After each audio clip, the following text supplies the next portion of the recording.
of economics part 2. Prior of my class, I had already expressed some of conceptual thing of the law of variable proportion. The rest part of this law today I will express. This law states that if we go increasing the amount of one variable factor, keeping amount of other factors as constant, the returns to the successive units from the variable factor is non-proportional, and the returns from the variable factor rise at first and then may be constant for a short while but eventually diminishes. That means here production will increase with increasing one unit of one factor with keeping constant of all other factors. That means production will increase with increasing one or with adding one unit of variable factor as constanting all other factors. That means both are non-proportionally varied. So that's why this law is not applied in proportionally varied in case of all factors. That means when all factors are proportionally varied, then law of variable proportion is not working. So if all the factors are non-proportionally varied, then this law may work. And here I am expressing this whole law within this pictures or within this diagrams. In this law, there are three types of stages: increasing returns to factor, diminishing returns to the factor, and negative returns to the factor. Here from this to this is the first stage, which is known as increasing returns to the factor. This stage is known as the diminishing returns to the factor. This stage is known as the negative returns to the factor. And here this is the total product curve, this is the average product curve, this is the marginal product curve. In case of labor, this axis represents labor, this axis represents product, and in this stage the total product increases. Yes, the total product increases.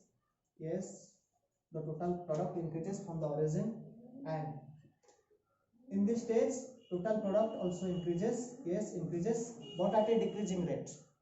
How? Because of if this straight line will touches to whole part of this, then we may say that this is increases at an increasing rate. Due to this part is not touching with this increases but at a decreasing rate, and here the total product or the total output diminishes. And I am explaining this in case of fixed factor also in this figure. Here in law of variable proportion, that means that law is based upon the short run production function, and in short run the capital is always fixed. Capital is always a fixed factor in short run period of time, and here labor is variable factor. In this first stage I will explain a rational producer will not choose to the first stage to produce. Why? Because of here the marginal product of labor, here the marginal product of fixed factor is negative. So that's why a rational producer will not choose to produce this. Why? Because of here the average product increases. Yes, and also the marginal product gradually increases and eventually it diminishes. During this stage the fixed factor increases. The fixed factor increases. If we are withdrawing some amount of fixed factor in production, then production may not increases with withdrawing some amount of fixed factor in this stage. That means if there has no any effect out of the withdrawing of the fixed factor, that means we may increase our production level as in previous level. When we are withdrawing some amount of fixed factor, that means the fixed factor is negative in general. And also in third stage the rational producer will not choose, because of here the marginal product of labor, that means this means the marginal product of variable factor. is also negative. Here the same thing is also at here.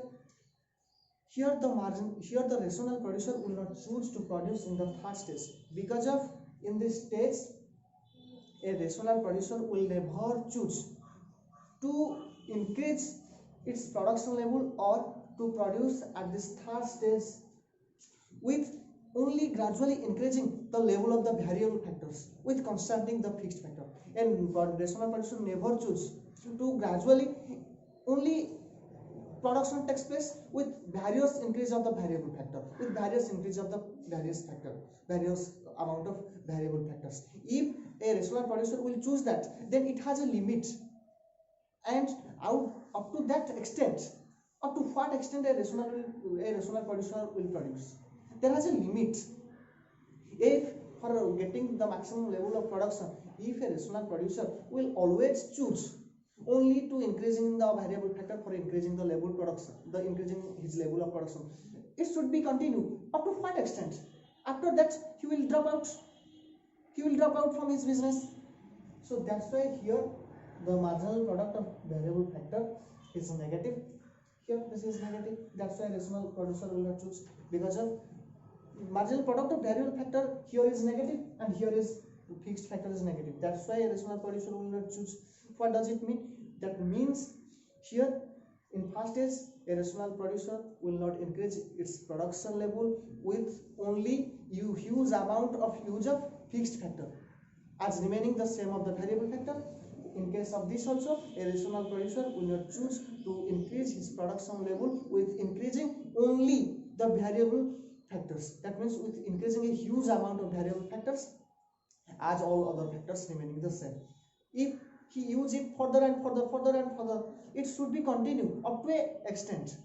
And if a rational producer will withdrawing some amount of variable factor, then then there has no any effect of the production. Here, if the rational producer withdrawing some amount of fixed factor, then the production will also continue. The level of the output will also continue. Then this condition, are you understand this? Then what will happen?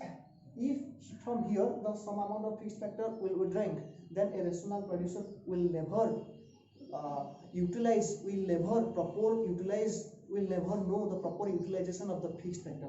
And here also a rational producer will never properly utilize some amount of variable factors. That means there is no any effect of the variable factors. If here some variable factor withdrawing, here there has no any effect if some amount of fixed factor is withdrawing, then what will happen, isn't it? So here what will happen? Here both average product and marginal product decreases. If in this stage both average product and marginal product decreases at a decreasing rate, but that decreasing rate at a positive rate, because of here this is positive axis, this marginal product from this to this is positive axis, and it also decreases, but that decreases at a positive rate. That's why rational producer will choose to produce, because of in production process always marginal product plays an important role. And I had this is a theoretical concept. I had expressed it into the diagrammatically.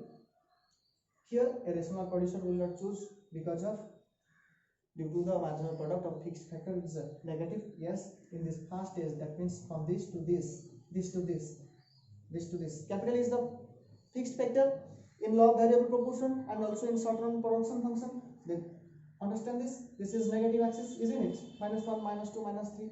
Here the marginal product of capital, yes, the marginal product of capital is negative. The marginal product of fixed factor is negative. Here the rational producer will not produce at this stage because of here the marginal product of labor is also negative. That means here a rational producer will get its maximum level of output. Yes, this is the maximum level of output. After that, a rational producer will not choose because of here the total product decreases as increasing with the variable factor. Here the production level also increases, but increasing with the fixed factor. If the level of fixed factor increases at the production level, then there has no any effect if we are withdrawing some amount of fixed factor in production process. And here one question, suppose and there has some of questions arises at here, where marginal product of capital is 0, where marginal product of capital is 0, then average product of labor is maximum. Yes, where marginal product of capital is 0, the average product of capital is maximum. When marginal product of labor, see this, when marginal product of labor is 0, yes, when marginal product of labor is 0, and this states average product of capital will be maximum. Yes, average product of capital is maximum. And here, due to a rational producer will not choose at this stage to produce, if a rational producer is going to produce at these two stages, then the successive units from these two stages will not be very much efficient. So that's why this two stage is otherwise known as economic absurdity or economic nonsense. This first stage and this third stage is otherwise known as economic absurdity and economic nonsense.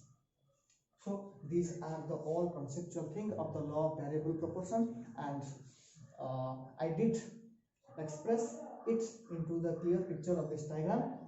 And in the upcoming next videos of my channel will be uploaded very soon with taking new concepts or new laws of microeconomics and macroeconomics. Thank you.